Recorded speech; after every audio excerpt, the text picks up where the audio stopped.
As far as the therapeutic things, I think the biggest thing that I had to suffer through was the loss of my son.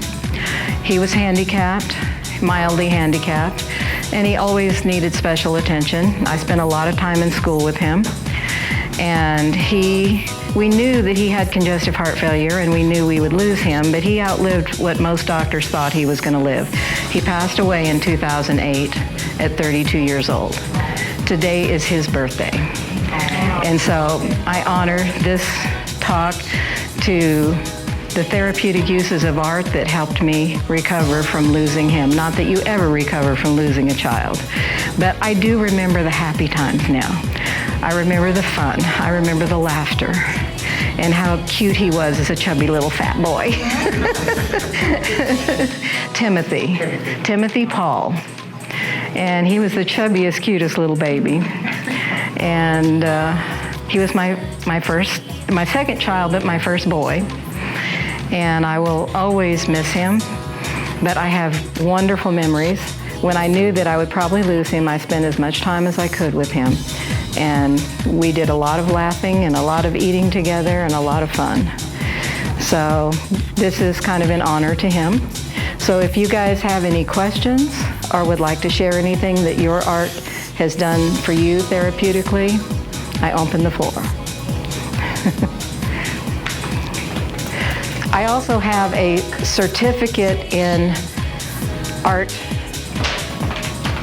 life coach art therapy.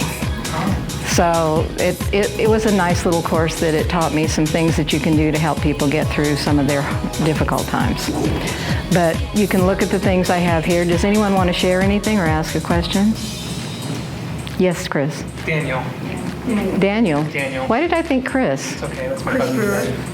Yes, I'm thinking of Chris. Go ahead. That's okay. I vote for you, though. Thank you. Comes up in my email. It's always been there for me, and it's been through 3 times of being homeless, and it's helped me through those times as well. So as a therapeutic, it absolutely does.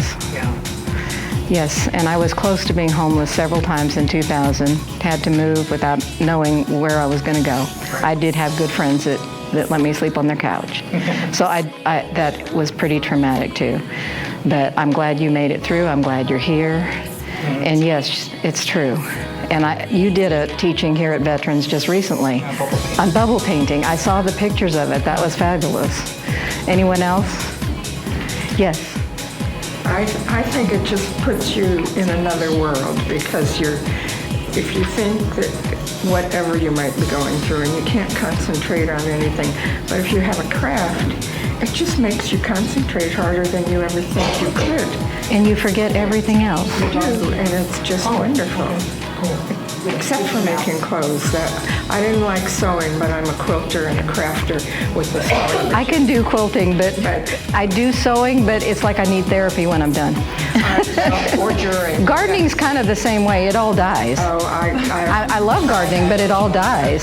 But I did cake decorating too for about 30 years and taught cake decorating. Problem is that you eat it.